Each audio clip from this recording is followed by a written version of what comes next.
Yo, do me a quick favor before we get started. Follow us on Spotify, Facebook, YouTube, Instagram, every social media platform. Big Zoe Podcast. Holla at your boys. Big Zoe, Miz on me, Miz on me. Let's go. Yo. Welcome to the Big Zoe Podcast. I go by the name of Berto. It's your boy Beast on the beat. We got a special guest with us. We got the homie Rose, Michelle. How you doing, Rose? The full government name. Hi, I'm good. My bad. Hi, listeners. I'm Rose Jean Tinoble. I am a public school teacher. I teach fifth grade reading and writing. No math and science for me. That's what's up. All right, today podcast, what we're gonna be chopping it up with Rose. What we're gonna be talking about is pretty much schools. Schools is about to start in the next 2 to 3 weeks. Obviously, we ended school early because of the coronavirus. So today topic we're gonna be talking about pretty much the effect that the coronavirus will have in this year school year, especially starting off the school year. Because I'm not sure. I heard that I guess they're still doing distant learning. Correct. Yep. We're still virtual.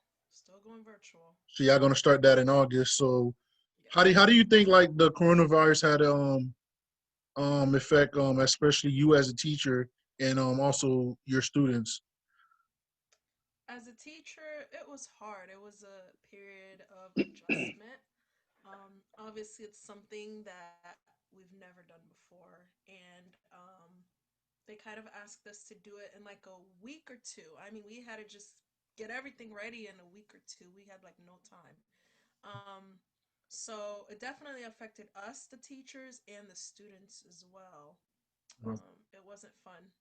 I didn't enjoy it. I could only speak for myself, and I have a lot of teacher friends as well who felt the same way. It's just not the same as being in the classroom, you know? Um, Relationships with my students are very important to me. And, I can't reach out. I can't give them a hug. We can't have that connection. I mean, I'm looking at them on a screen and they're looking back at me on a screen. And it's just not the same. And to be honest, a lot of the students did not like it. They didn't want to come to class. They didn't want to participate. They were asking, why do I have to be here? I mean, it was just, you know. But I have a great feeling and I'm being optimistic that it'll be better in the fall. All right, that's cool. Another question is obviously you're not gonna have the opportunity to be one on one with the student as far as like touching them, seeing them physically. Right. How do you think the either you as a student, I mean you as a teacher, and they as a student are going to be able to adjust with the virtual learning distance? I mean, we're going to do, the best that we can. Like I said, I'm really big on building relationships and building those connections. And it's kind of hard to do that when you're looking at someone on a screen and they're looking back at you, through a screen. But I mean, just, getting to know them as a person. Obviously, it'll be a new set of students than I had in the spring. Just getting to know them, getting to know their families, and kids the best. They're gonna want to show you their house and their dogs and their siblings and everything. So just building connections through that. Just getting to know them. Meet the Teacher is gonna be virtual, so that's gonna be something new for me. It's all new. We're all adjusting. And I think the public, they've been pretty tough on us, on the teachers, and show us some grace. This is new to us. We're not used to this. I'm used to being in the classroom, so I'm learning and growing as well. Absolutely. Hey Rose, let me ask you this. From my point of view, correct me if I'm wrong. It sounds like you'd rather be in the classroom. Am I right? I would definitely But with rather this be in the pandemic classroom. going on, how do you feel like Definitely. school should be structured? Especially you work with elementary kids, so it's like those kids are.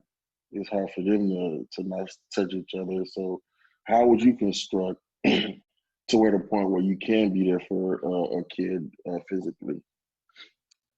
Well, How at would you this construct moment, school or the sorry. classroom? What was the last part? I'm sorry. I would say, how would you construct the school or the classrooms, or how would you construct it for them Well, to? at this point, it's not feasible to be in the classroom just, for safety reasons. And like you said, I am an elementary school teacher, and you can't stop those kids from not touching each other and keeping them 6 feet apart. That's just impossible. Um, so, right now, the best course of action is to be virtual, but eventually, the plan is to go back into the classroom, and they have not released, their plans for that as far as what it will look like and what that will look like and what we'll be doing and the students will be doing. They have not released that plan to us, at least to the teachers personally. Um, but I would imagine desk being 6 feet apart, which is really hard because our classrooms are small. And I teach fifth grade, so I have about like 21, 22, 23 students in one class period. So my class is not even big enough for 23 desks to be spread 6 feet apart. You know what I mean? So I think the district is still working on that plan. Eventually, we will go back to the classroom. It's just a matter of when. Right. I don't know if you've seen in like Mississippi, they had like over 100 students that they had to quarantine because they had multiple people Sick. affected.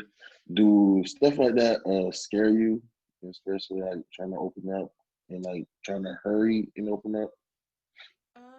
To be honest, yes, it does. I think about my safety a lot, the safety of the students. It's not just me, it's every single person in that classroom who will be affected. So I do think about the safety and possibly a student getting sick or even myself, getting sick. And that does scare me. Even though I haven't really been quarantined these last few weeks, which I should be, but I have elderly parents, and I just don't want to bring anything home, to my parents, or vice versa. I don't want to get any of my kids sick. I mean, I know there's some of us that are walking around that have it and may not know it. Um, so yeah, it's definitely something that I think about. But they are ensuring us that they're keeping the schools clean. The custodians are there constantly cleaning, constantly wiping things down.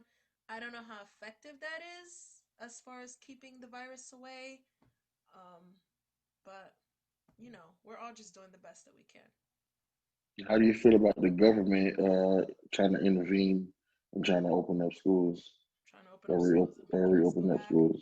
Yeah. My heart goes out to all the teachers and students in other states that, in other districts that have to go back. I'm so thankful that, Palm Beach County School District is making the best decision to allow us to be virtual. Um, I'm sorry, what was the question again? What was your question again? I'm sorry. No, like I'm not, I He just was forgot my basically question. saying, I mean, how do you feel about basically the Oh government yeah, the government interference on try to force like intervening. the schools to reopen, especially I know not to be get political, Right. but I from what I was understanding that I guess our president and I say our president because he's our president, Beast. Um, um, he was pretty much saying Got it. if Speak for schools yourself. pretty much do not reopen, I guess he was gonna cut like the education budget or something like Cut that. funding. Yes. Well, that's nothing new. We're used to our funding getting cut. They always take money first out of education before anything else. Which I mean, that's not fair to Hmm. try to push that agenda on us, to try to push us to, go back to school. I don't think they're really thinking about these kids and how kids cannot stay away from each other. Yeah. And I can imagine, um, so I teach fifth grade, that's like 10-year-olds. I can't imagine 10-year-olds wearing masks all day and Yeah. 10-year-olds staying away from each other. There's just no way. They're kids. They want to play, they want to sit next to each other, they want to Mm. talk together, they want to eat together. I mean, it's just not it's just impossible, to keep them away from each other. I don't think it's fair at all what the government is doing. Um, but I mean, what can we do? He's the president. That's what he wants. But again, I'm thankful for the school district allowing us to do virtual.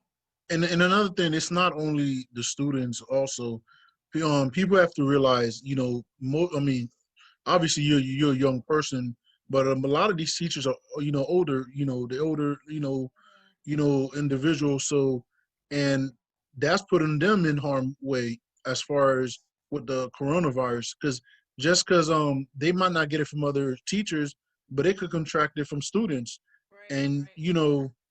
and that's another thing that I guess we have to realize as far as a society, as far as reopening back to schools. But another thing I would like to say is just me dealing with my niece and nephew, and having my sister deal with her kids. I think this is the first time in maybe forever. I can't remember the last time this happened, but it's the first time I really truly believe that people are respecting teachers and having a great appreciation for teachers as far as teaching like their kids and stuff. Do you feel like you guys are as far as you as being teachers, you and your colleagues are finally being appreciated? I've seen mixed reviews. I've seen some people who love us and others who hate us. I've heard things like they're sitting at home getting paid, which is absolutely not what's going on. I mean, right now, just this summer alone, we're all doing like online trainings, prepping for the fall. So Mm-hmm. I've seen mixed reviews, but I definitely feel like we're getting more respect than Mm-hmm. before. Maybe not from anyone, but not from everyone, but majority, I think we are being respected more. It's a hard job. It's a hard Mm-hmm. job. I've had parents tell me, "Oh, I can do your job." Okay, well, you got the chance to do my job, right? And it's not easy. It's not an easy career. Mm-hmm. It comes with a lot. We go to school, we have the knowledge, and a lot of parents feel like they can do it better. They can teach their kids, and more power to them. If they can, they can. I've heard some parents say that their students will not be participating in virtual teaching, Yeah. um, that they will be homeschooling, and more power to them. Mm-hmm. If that's what they choose to do, I wish them the best, and you do what's best for your kids and your family. The Hey, when I look at the definition as a teacher for a teacher, my definition for teacher is, a guidance counselor, like a mentor, sometime a parent.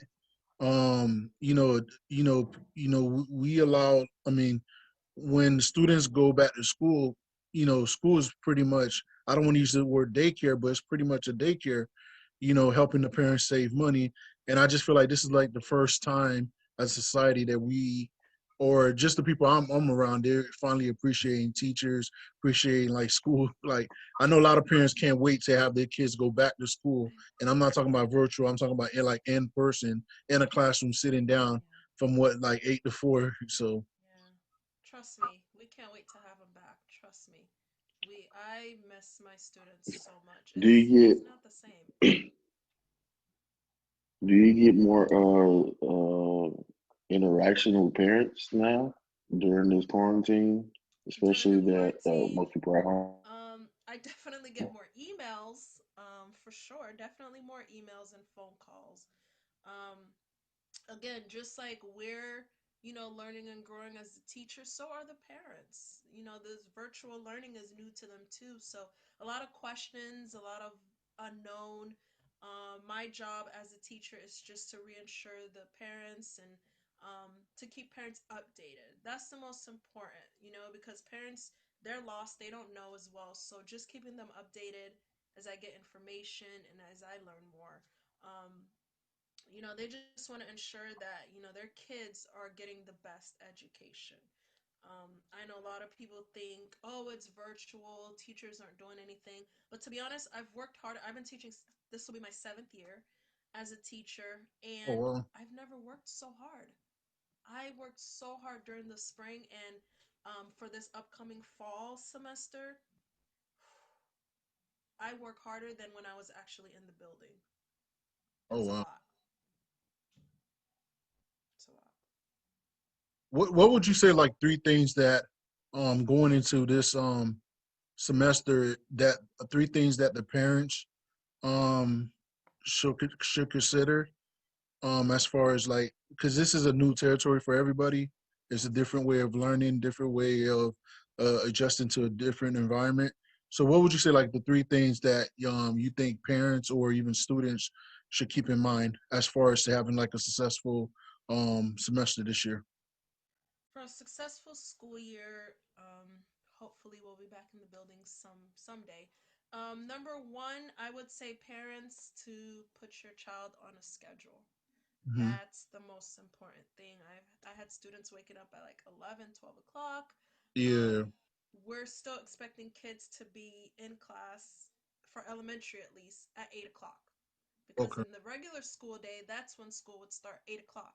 So I had kids waking up 11, 12 o'clock. Um, so I would say parents, keep your child on a schedule, um, and keep it as normal as possible, just like the school day, just to so they can still be on that routine. You know what I mean? So they're not in bed all day. So one, definitely a schedule. Um, two, I would say the assignments are important, obviously. But just show your child some grace. Just I know sometimes the work is a lot and the work is very overwhelming. But I always tell my students, do the best that you can, do the most that you can.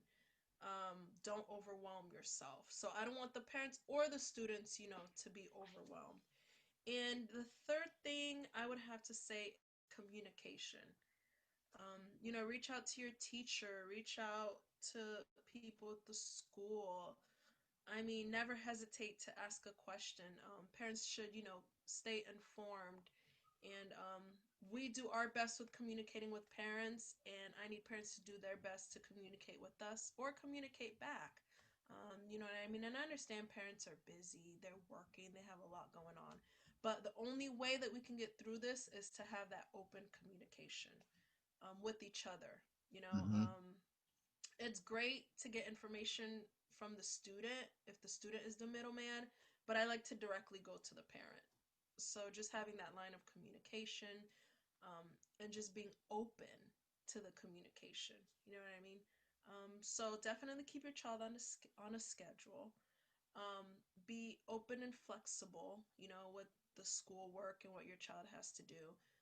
And also, as a parent, staying on top of your child's schoolwork. And then, third, the open communication, making sure you're asking those questions, if you need clarification and That things like sounds that. good. Another thing is us like we're the same age. We went to school together. For Yeah. people that don't know, when we were growing up, we had to deal with like going Hey, outside hold on, hold playing. on, hold on, bro. Yeah.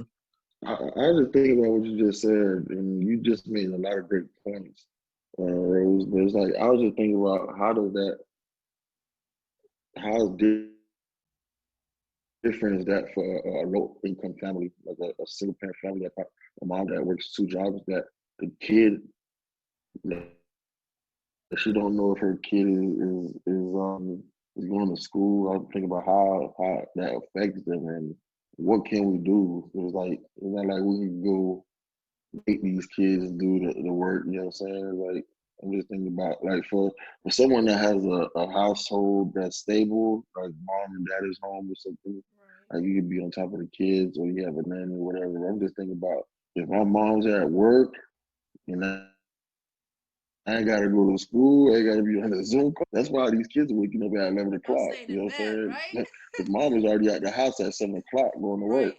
I'm sitting Right. in bed. You know what I'm saying? So Right. like I'm thinking about how, you know what I'm saying? Because we're affected. You know, I'm just thinking about it. You know, it's That's tough. great. It's a Thank tough you. situation.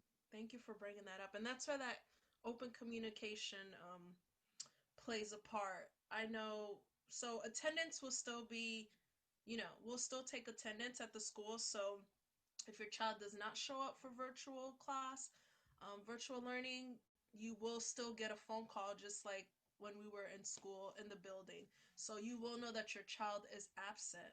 And as a parent, incentives, um, incentives. What does your child like? What motivates your child? How can you motivate your child to actually, come to class? Obviously, as a teacher, I have my own incentives where students can earn things or whatever it may be. So, as a parent, give your child an incentive. Okay, this week, even though I'm at work, this week, if you go to class every single day, then I don't know, you get an extra 30 minutes on your video game. I don't know, whatever the case may be, whatever you work out with your child. But, motivate them. Give them something to work towards for coming to class. And I know some people say, that's what kids are supposed to do. I'm not rewarding kids for doing what they're supposed to do. But That's it's what still Haitian hard. parents says. I know. That's what you're supposed to do, right? But you still want to motivate them. You still want to motivate them. It's hard being at home. Yeah, Even me as a Mhm. teacher being at home, it's so easy to be lazy and, to cut corners or not want to do anything because you're in the comfort of your home. It's easy. Mm. So you want to motivate the kids to actually come to school. So I know it's hard and Great checking up point. on them, wake them up. In the spring, I can't tell you how many times I was an alarm clock. I would literally have a list of like five, six kids, and I would have their number on my phone, and I would literally call, wake up. This is Miss Jean Noble. Wake up. It's time for school. Wake up. Because again, their parents had to go to work and no one there to wake them up. So I would call them. I would be their alarm clock to wake them up. So, but I would not have known that if I didn't have those relationships with the kids and if I didn't communicate with those parents. So, yeah, that's what's up. And another thing we gotta think about is especially with mental health, especially with with these kids, a lot of them we not everybody lives in a good environment. So we mm-hmm. gotta think about mental health as far as the environment they're coming from. And I know they were talking about I know for the spring how just some schools are providing lunches or breakfast like for the kids and stuff like that. Yes. So what do you think about that as far as about the a way like different students are going to be able to adapt in these environments as far as the mental health. It's hard. It's hard for these kids. They can't go out and play. They can't be with each other. They can't see their friends. Like I said, it's not the same seeing someone on a screen than physically seeing them. So the school district actually, well, we've been doing this for a few years. It's called SEL. It's social emotional learning, and it's just a program where we just check on the kids. We make sure their mental health is okay. We ask questions. We do activities that have to do with like mental health and how they're doing and how they're feeling. So the district definitely wants us to continue that and for that to be the biggest part of virtual learning because these kids need the help and support. They can't see their friends, they can't see their teachers, they're stuck at home. And I know a lot of adults are depressed. So you could just imagine the kids, a kid's childhood is all about playing and running and going outside and being with friends. And when they can't do that, it's not the same. Kids can get depressed too and get down just like adults. They have feelings. So just having that social emotional component of virtual learning and, just encouraging them and, assuring them that things will be okay. A lot of my students are asking, when will we be back in school? And I'm just like, soon enough, just wait on it soon enough. Um, so just making sure their mental health is okay and just checking in. If you build a relationship with kids, they'll talk to you. They'll talk to you. Yeah, They'll let you know, what they're going on. And I love the fact that you said that, not everyone has a great environment. And that's so important because even me, a lot of times as a teacher, I see a student and I just think they have this amazing home. And sometimes I forget, no, some of them don't. And you will know based on things that they tell you, things that you see, and just giving a little extra support to those kids who I know that don't have that great environment. Um, you know what I mean? So it's Yeah. tough on everybody. Like if you really think about it, growing up, um these kids now they're about to be the first generation of kids that, I mean, I don't know if they announced it yet or if it's coming. There's pretty much no music class, and music is like a therapy for students. No Okay. sports, and just like you said, some students they feel comfortable talking to their teachers more than they talk to their parents. Just me playing sports, I felt comfortable talking to my coach more than I could talk to my, no parents. It was just like a better. I guess I'm not gonna say it was a better relationship, but I just felt more comfortable. So this generation of kids, this about to be the first time, like no sports, no music class, no art class, and art's a form of Yeah. therapy for them also. So I mean, just like you said, this is about to be a challenge for the these students. Right. They will still get like music and art class and those fine art classes, but again, it's virtual. Yeah, Again, it's not the same, it's not it's the same. Yeah, virtual.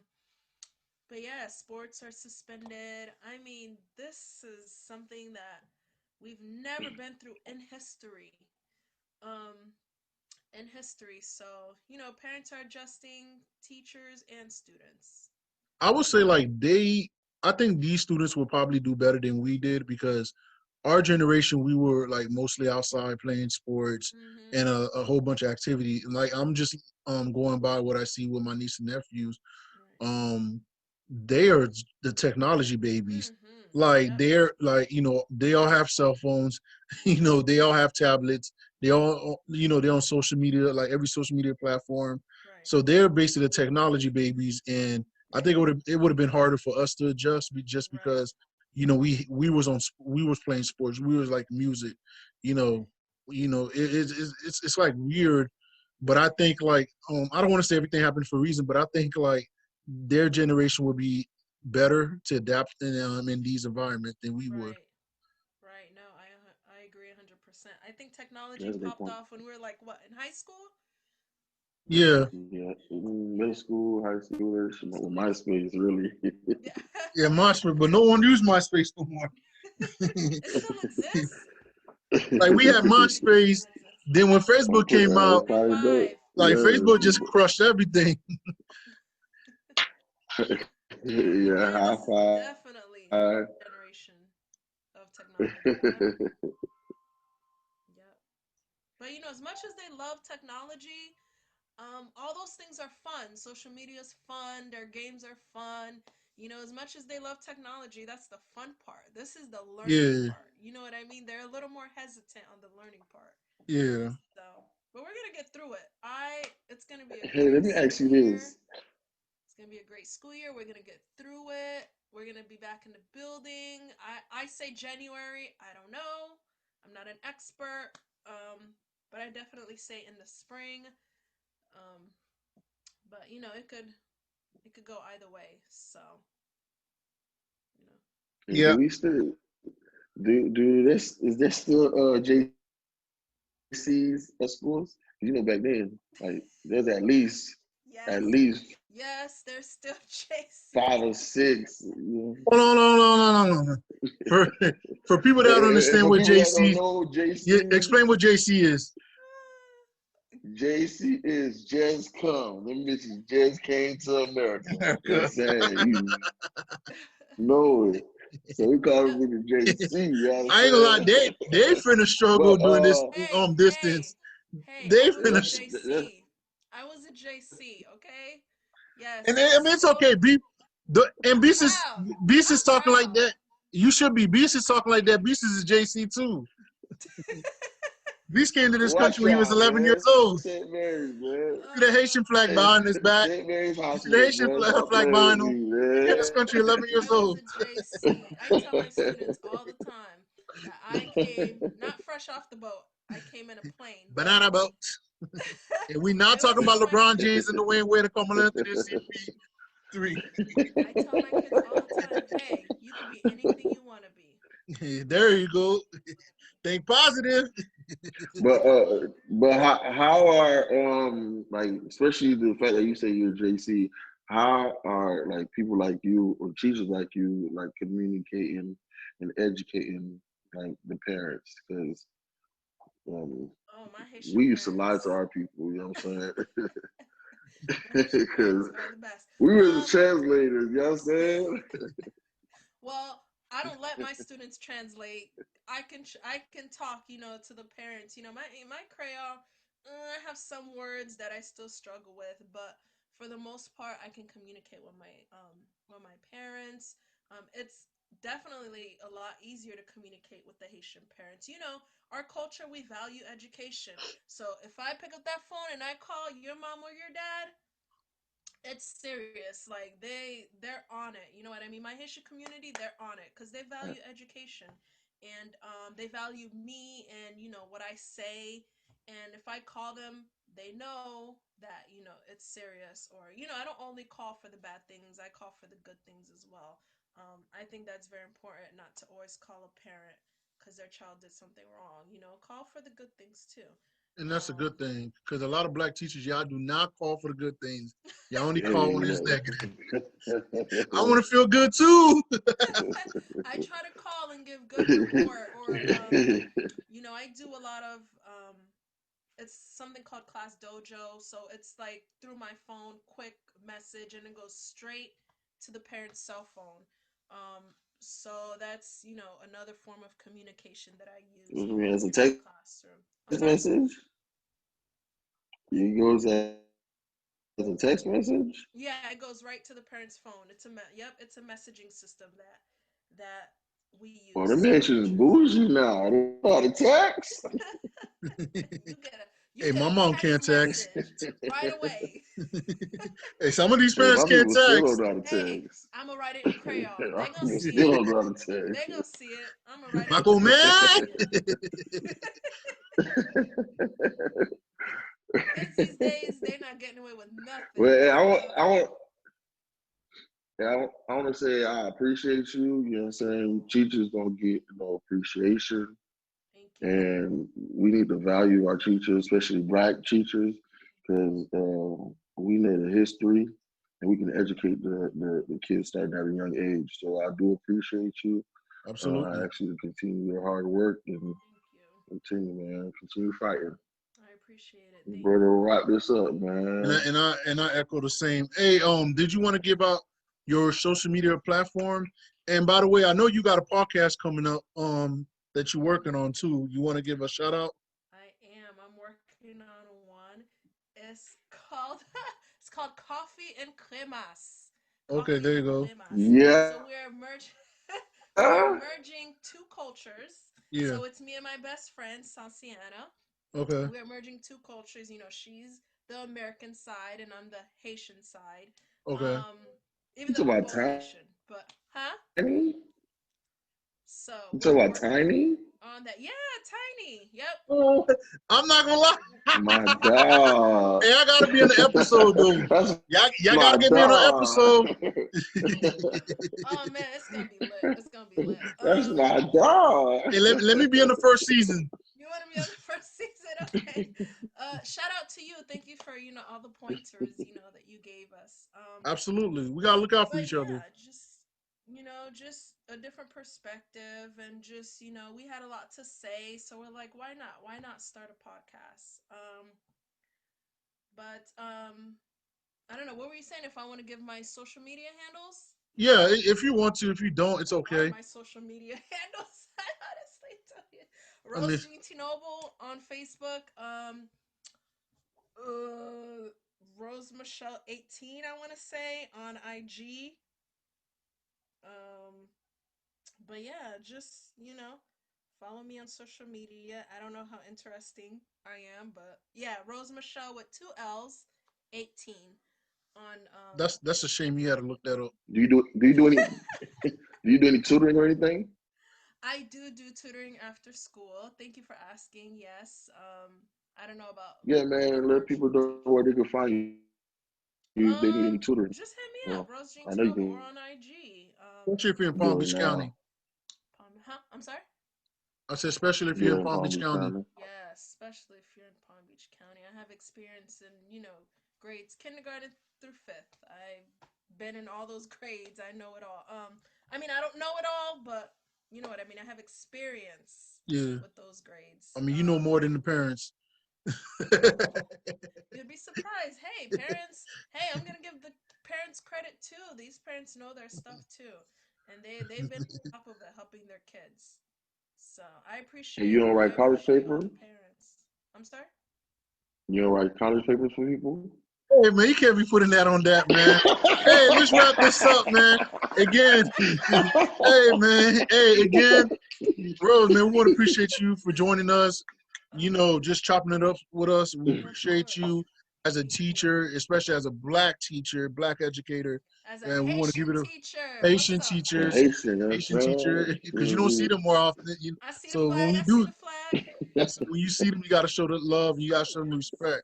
Appreciate you guys for following us, listening to us, subscribe to us. If you want to leave a comment, please do so on the bottom and holla at your boys. The Big Zoe Podcast. You can follow us on YouTube, Spotify, Apple Music, anywhere, and just leave a comment and subscribe. We out. Big Thank you for Zoes. having me. Have a good night.